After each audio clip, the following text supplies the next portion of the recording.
अपनी जुबानी आपको सुनाना चाहता हूँ। आप तैयार हैं सुनने के लिए? तो मेरा सफर जो शुरू होता है वो एक बहुत ही अच्छा सा गांव है, बहुत ही प्यारा सा गांव हर्रायपुर। अमरिया के पास एक छोटा सा गांव है हर्रायपुर, वहां से मेरा सफर शुरू होता है। वहां रह के 2001-2002 तक करीब जिंदगी के 17-18 साल मैंने उस गांव में बिताए। सारी चीजें मैंने वहां पे सीखी। 10वीं तक की मेरी एजुकेशन गांव में हुई। 8वीं तक मैं जो प्राइमरी स्कूल रहता है, प्राथमिक विद्यालय, उस विद्यालय में मैं पढ़ा। गांव में ही वो विद्यालय था। फिर जूनियर हाई स्कूल होता है, वहाँ पढ़ा। फिर एक प्राइवेट कॉलेज था, Guru Nanak higher secondary school, वहाँ मैंने 10th पास किया। अब आपको पता ही है कि हमारे सरकारी स्कूलों में इंग्लिश हम 6 क्लास से सीखते हैं। A for Apple, B for bat, हम 6 क्लास से सीखना शुरू करते हैं। 6 क्लास से मैंने ABCD पढ़ना सीखा। लेकिन कुदरत को जो मंजूर होता है, ऊपर वाले को जो मंजूर होता है, हर इंसान को वो मिलता है। 10वीं पास कर ली मैं। 12वीं में मैं आपके ही कोचिंग के पीछे एक इलाका है एजाज नगर गौटिया, सुना है नाम कोई है एजाज नगर गौटिया का? Very nice. वहाँ पे एक छोटा सा घर, 12th पास करने के बाद कुछ पैसों की ज़रूरत थी। पैसे नहीं थे पापा के पास। मेरे फादर 4th क्लास में जॉब करते थे, तो पैसे कमी थे। 4000 रुपये की सैलरी होती थी। महीना आते आते पैसे सारे ख़त्म हो जाते थे। मुझको न्यूज़पेपर पढ़ने का बहुत शौक था, तो न्यूज़पेपर भी नहीं आ पाता था घर में। मैं जोगी नवादा में रहता था पहले, और उसके बाद एजाज नगर गौटिया में रहता था। तो कभी कभी न्यूज़पेपर पढ़ने का मौका जब नहीं मिलता था तो मैं स्टेडियम रोड पे कुछ ढाबे हुआ करते थे। मैं साइकिल से चलता हुआ संजय नगर होता हुआ स्टेडियम रोड पहुंचता था, वहाँ अखबार पढ़ता था। और वहाँ से मैं MB इंटर कॉलेज 11th-12th मैंने MB इंटर कॉलेज से किया। मैं वहाँ जाके पढ़ाई करता था, फिर मैं घर आता था वापस। 12th इस तरीके से हो गया। 12th में मैंने मेरी फर्स्ट रैंक आई MB इंटर कॉलेज में। 10th में भी मेरी फर्स्ट रैंक थी Guru Nanak higher secondary school में। और उससे पहले भी नंबर अच्छे ही आते थे, लेकिन पैसे की कमी थी। अब कोचिंग करना था, IIT की कोचिंग करनी थी।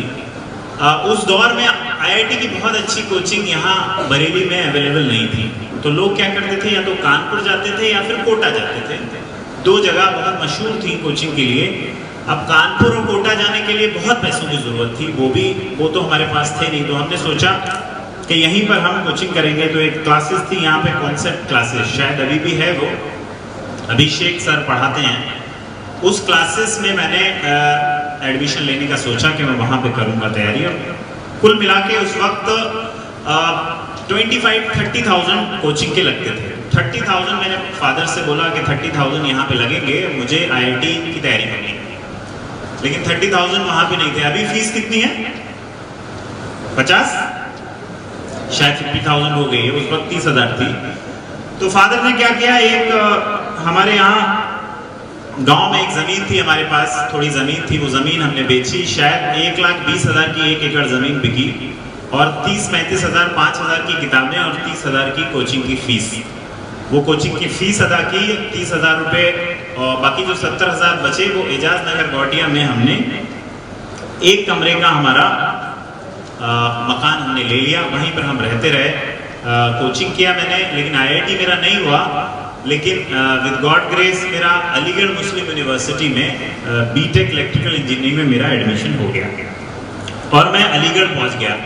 अलीगढ़ वो जगह थी, AMU वो जगह थी जिसने मेरे विजन को ब्रॉड किया, मेरे थिंकिंग को ब्रॉड किया। यूनिवर्सिटी में बहुत ही कम पैसे में, उस दौर में हॉस्टल की फीस 700 रुपये हुआ करती थी और कॉलेज की फीस 4,817 रुपये थी। मेरे पूरे 4 साल की फीस 4,817 थी। तो जो मेरी माली हालत थी उसके हिसाब से AMU एक वरदान की तरह साबित हुआ। मैं AMU गया, वहाँ पे मैं फाइनल ईयर कंप्लीट किया और फाइनल ईयर में मेरी 2 जॉब लगी, एक TCS में लगी और एक सीमेंस में लगी। सीमेंस मैंने ज्वाइन किया, लेकिन मन में एक आरज़ू थी कि सिविल सर्विस की तरफ जाना है। अब सीमेंस में ज्वाइन किया, वहाँ की जो सैलरी थी मेरी शायद 23,000-24,000 रुपये महीना सैलरी थी। अब मैं कोचिंग के लिए फिर राजेंद्र नगर करके एक एरिया है, ओल्ड राजेंद्र नगर दिल्ली में, वहाँ पे गया। मैंने पूछा कि मुझे IAS की तैयारी करनी है, कितनी फीस है? तो बोले 2 साल का कोर्स है, 52,000 रुपीज़ फीस है। फिर मैंने सोचा नहीं, 50,000 तो मैं नहीं दे पाऊंगा। उस दौरान हमारे जो 2 भाई थे छोटे, वो भी पढ़ाई कर रहे थे, कुछ पैसा घर भी देना पड़ता था, तो इतने पैसे नहीं बचते थे कि 50,000 रुपीज़ फीस दी जाए। तो मैंने कहा कि थोड़ा गवर्नमेंट सर्विस की पहले तैयारी करते हैं, उसमें सैलरी अच्छी होती है, टाइम अच्छा मिलता है, उसके बाद सिविल सर्विस की तैयारी करेंगे। मैं बहुत सारे गवर्नमेंट एग्जाम दिए, किसी भी एग्जाम में मेरा रिटन नहीं हुआ।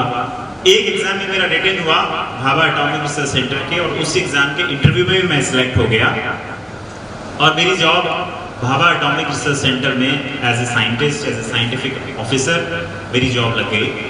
उसी दिन मैंने डिसाइड किया कि अभी मैं इंजीनियर था, इंजीनियर से मैं साइंटिस्ट बना, अभी मैंने डिसाइड किया कि नहीं, यहाँ पे रुकना नहीं है। जो मैंने आपको शेर पढ़ा डॉक्टर अल्लामा इकबाल का के मंजिल के बाद मंजिल, दूसरी मंजिल तलाश करनी है, तो वहां मैंने डिसाइड किया कि नहीं, आप मुझे सिविल सर्विस की तैयारी करिए। मैं सुबह 8 बजे से लेकर शाम के 4-5 बजे तक जॉब करता, 5 बजे के बाद आके मैं पढ़ाई करता। जॉब में भी जो वक्त मिलता था उस वक्त मैं थोड़ा बहुत पढ़ लिया करता था। कोचिंग की कोई सुविधा नहीं थी, ये क्लियर था कि कोचिंग तो नहीं मिल पाएगी, पढ़ना खुद से ही पड़ेगा। तो उस दौर में आइडिया का 2G आया करता था, 2G और 3G। 1 GB में 1 GB मिलता था, 249 रुपीज़ का रिचार्ज करो तो इंटरनेट 1 GB मिलता था। अब तो शायद 249 में डेली मिलता है 1 GB, इज़न्ट इट? तो वो 1 GB डेटा के साथ इंटरनेट की हेल्प से मैंने तैयारी करना शुरू की, और मैंने फर्स्ट प्रीलिम्स दिया 2012 में। पहले प्रीलिम्स में मेरा पहला जो एग्जाम दिया प्रीलिम्स, उसमें मेरा प्रीलिम्स ही नहीं हुआ। बहुत उदासी हुई, बहुत ऐसा लगा कि शायद ये एग्जाम, ये ख्वाब ही रह जाएगा। लेकिन फिर हिम्मत, जैसे ताऊजी बोल रहे थे, जब भी मैं हिम्मत हारता था मैं इनसे बात करता था कि ऐसा कर रहा हूँ, ये नहीं हो पाया, तो ये हमेशा मेरी हौसला अफजाई करते कि नहीं बेटा, आप पढ़ाई करिए और कोशिश करिए। कोशिश करने में क्या है, इंसान के हाथ में कोशिश करना है, आप कोशिश करिए, कुछ ना कुछ मिलेगा। फिर से कोशिश की, फिर से हिम्मत जुटाई, मेरा प्रीलिम्स हुआ क्लियर, मेंस क्लियर हुआ, और मैं इंटरव्यू के लिए पहुंच गया। यानी 3 स्टेज का एग्जाम होता है civil service, pre, mains and interview. तो प्री निकाला मैंने, फिर मेंस निकाला। प्री में 2 पेपर होते हैं, मेंस में 9 पेपर होते हैं, 3-3 घंटे के, 9 एग्जाम। और कहा यह जाता है सिविल सर्विस एग्जाम दुनिया का सबसे टफेस्ट एग्जाम है। लेकिन प्री निकाला हमने, मेंस निकाला, और मैं इंटरव्यू में पहुंचा। इंटरव्यू में पहुंचने के बाद मेरे जो नंबर आए वो बहुत ही कम आए, एकदम सड़े नंबर आए, क्योंकि मैं इंग्लिश मीडियम से पढ़ा हुआ नहीं था। इंटरव्यू मेरा इंग्लिश में हुआ, 120 मार्क्स आए बस, और फाइनली मेरा सिलेक्शन जो था 6-7 नंबर से सिलेक्शन हो गया।